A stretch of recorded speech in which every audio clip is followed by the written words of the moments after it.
마른 떡 한 조각만 있고도 화목하는 것이 제육이 집에 가득하고도 다투는 것보다 나으니라. 슬기로운 종은 부끄러운 짓을 하는 주인의 아들을 다스리겠고 또 형제들 중에서 유업을 나누어 얻으리라. 도가니는 은을, 풀무는 금을 연단하거니와 여호와는 마음을 연단하시느니라. 마른 떡 한 조각만 있고도 화목하는 것이 제육이 집에 가득하고도 다투는 것보다 나으니라. 슬기로운 종은 부끄러운 짓을 하는 주인의 아들을 다스리겠고 또 형제들 중에서 유업을 나누어 얻으리라. 도가니는 은을, 풀무는 금을 연단하거니와 여호와는 마음을 연단하시느니라. 굿모닝, 굿나잇. 10분 아침 묵상 잠자리 생각입니다. 잠언 17일차, 잠언 17장, 제목은 내 마음을 연단하시는 하나님입니다. 오늘 잠언 17장 1절부터 3절까지 보겠습니다. 연단은 더 강하고 아름답고 더 치밀하게 만들어주시는 하나님의 계획이 라는 것을 하나님께서 알게 하십니다. 연단을 좋아할 사람은 아무도 없지요. 하지만 하나님은 우리에게 이 연단을 주시는 목적은 분명 하나인 것 같습니다. 그것은 하나님만 바라보게 하기 위한 그 이유입니다. 연단은 하나님만 바라보도록 하기 위한 하나님의 계획이신 것 같습니다. 하나님만 바라보는 사람을 주변에 보셨습니까? 네, 저도 주변에 그런 분들이 계십니다. 그런 분들의 특징이 있습니다. 순수하고 정결한 분들입니다. 자기 이익이 아니라 하나님의 축복만을 바라보는 분들이 아니라 희생을 감수하면서 하나님을 바라보시는 분들이십니다.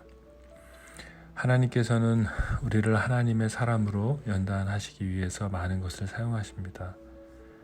여러 가지 어려움과 여러 가지 문제들, 또 몸이 아픈 문제나 또 사람들을 통하여서도 하나님께서는 다양하게 사용하시는 것 같습니다. 연단은 하나님께서 크게 쓰기 위해서 준비된 사람에게만 연단을 허락하시는 것이 아니라 인간이라면, 사람이라면 모두에게 주시는 하나님의 열심인 것 같습니다. 우리를 하나님께서 연단하십니다. 타락한 시대 속에서 살아내도록 하기 위해서 하나님은 우리를 너무 사랑하셔서 하나님이 더 큰 열심을 가지고 우리를 연단하고 계십니다. 어디까지가 나의 마음을 연단될 수 있을까? 아니, 하나님께서는 어디까지 우리의 마음을 연단하시려고 하시는 것일까? 제가 나이가 많거나 또 너무 적지는 않지만 예수님의 마음까지인 것 같습니다. 이것이 지혜를 주시는 하나님의 계획입니다. 삶을 살아갈 때 예수님의 마음을 품었을 때 그 마음으로 세상을 살아갈 때 얻어지는 유익, 이것이 지혜라고 말씀하신 것 같습니다. 너가 억울하고 힘들어도 십자가의 주님을 바라보라는 것입니다. 그 아들을 죽이시고 나를 구원하기 위해서 하나님 아버지의 마음이 어떠셨는지까지의 훈련을 하나님께서 말씀하시는 것 같습니다. 십자가의 죽음의 사랑을 알게 하시고 그 사랑의 마음으로 강하게 연단하시면서 우리 모두를 사랑할 수 있는, 또 나에게 악한 일을 행한 사람들조차도 사랑할 수 있도록 예수님의 십자가를 통해 우리의 마음을 연단하시는 것 같습니다. 연단은 특정한 누구에게 혹은 많은 연단이 필요한 사람도 있겠지만, 하지만 하나님의 백성들은 누구나 이 연단을 받아야 하는 것 같습니다. 하나님의 필요에 맞는 아름다운 그릇을 만들기 위해서 하나님은 우리를 연단하십니다. 토기장이 마음이죠. 그분의 주권을 인정하는 것입니다. 지금은 좀 고통스럽지만 하나님께서 귀히 쓰기 위해서 무엇보다 우리의 마음을 연단하고 계시는 줄 믿습니다. 마음의 연단을 받은 사람은 실생활에서 어떻게 지혜롭게 살아가야 될까요? 오늘은 1절과 2절까지만 보겠습니다. 마른 떡 한 조각만 있고도 화목하는 것이 제육이 집에 가득하고 다 다투는 것보다 나으니라. 이 구절에서 분명하게 우리에게 성경도 이야기해 주는 것은 돈이 행복을 가져다 주지는 않는다는 것은 분명한 것 같습니다. 돈은 사람의 생활을 불편하지는 않도록 하겠지만 행복까지는 가져다 주지 않는다는 것이죠.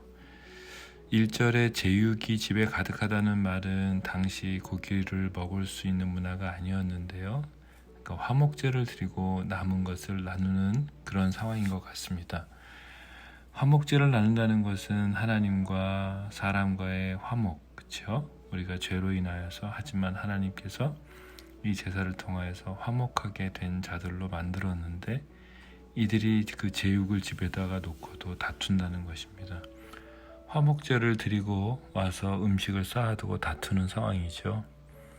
화목제를 드리고 죄를 씻으셔서 하나님과 화목하게 또 이웃과 화목하게 된 자들이 그 가정의 화목을 잃어버린 것입니다.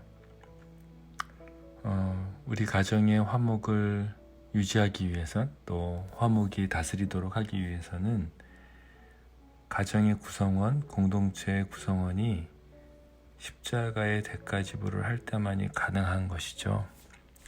그래서 계속 이 잠언은 이야기하고 있습니다. 우리의 마음을 연단하시는 하나님, 예수님의 마음까지 십자가의 사랑까지 우리를 연단하신다는 그 잠언의 지혜가 말씀 전체에 놀라운 묵상의 내용으로 저에게 좀 다가오고 있네요. 가정이 화목하게 되기 위해서는 어떻게 해야 될까요? 마른 창고에 마른 떡이 저희 가정의 창고에 가득하도록 기도를 많이 하게 되죠. 하나님, 떡만 많으면, 제육만 많으면 하나님 제가 화목할 것 같습니다. 이렇게 기도하지만 사실은 그렇지 않다고 말씀하는 거죠. 화목하기 위해선 아내가, 남편이 희생해야 되겠죠. 서로 다툴 수 있는 얼마나 많은 작은 일들이 많은지 모릅니다. 그래서 화목을 이루기 위해서는 내가 조금 더 섬기고 내가 조금 더 마음을 넓히는 거죠. 참 쉽지 않죠, 그렇죠? 그래서 화목하기 위해서는 서로가 대가 지불을 하고 서로 진정한 화목을 이루기 위해서 먼저 섬기는 것이죠.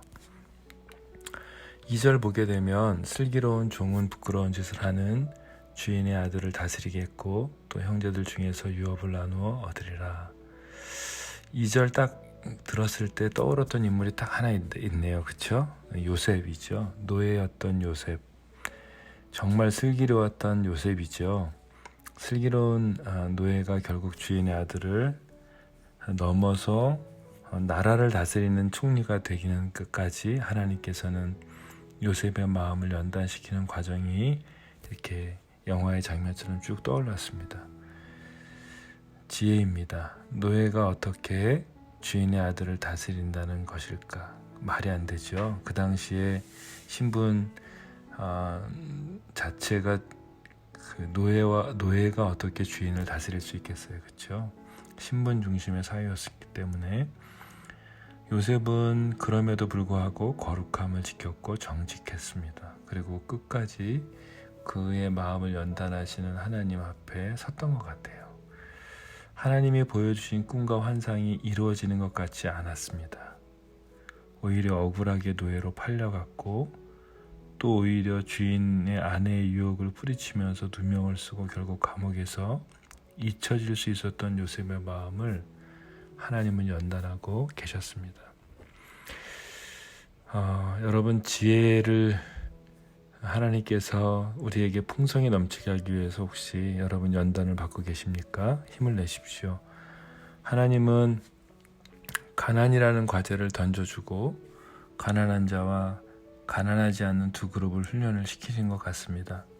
가난한 사람은 지금 현재 연단을 받고 있다면 가난하지 않은 부자는 가난한 자들을 눈앞에 세우셔서 그 부자의 마음에 교만을 낮추고 그것이 누구로부터 왔는지 알게 하셔서 그의 마음을 또 연단시키시는 과정이죠.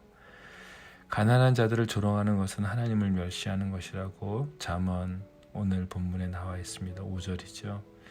가난한 그가 하나님의 계획 속에 있다는 것을 부자는 무시한 거죠. 어리석은 행동을 한다는 것입니다. 여러분 지금 연단 속에 계십니까? 우리 모두를 하나님께서는 마음을 연단하셔서 지혜로운 자로 만들고 계십니다. 그래서 참 감사합니다. 묵상을 위한 질문입니다. 지금 연단 중에 계시다면 나의 어떤 부분을 연단하시고 계신지 연단하시는 하나님께 한번 물어보시죠. 하나님, 내 마음을 보게 해주십시오. 내 마음을 열어드립니다. 두 번째, 눈에 보이는 형제를 무시하면서 하나님을 사랑한다고 말한 적이 혹시 있습니까? 세 번째, 가난한 자를 멸시하는 내 마음에 교만은 없으십니까? 입니다.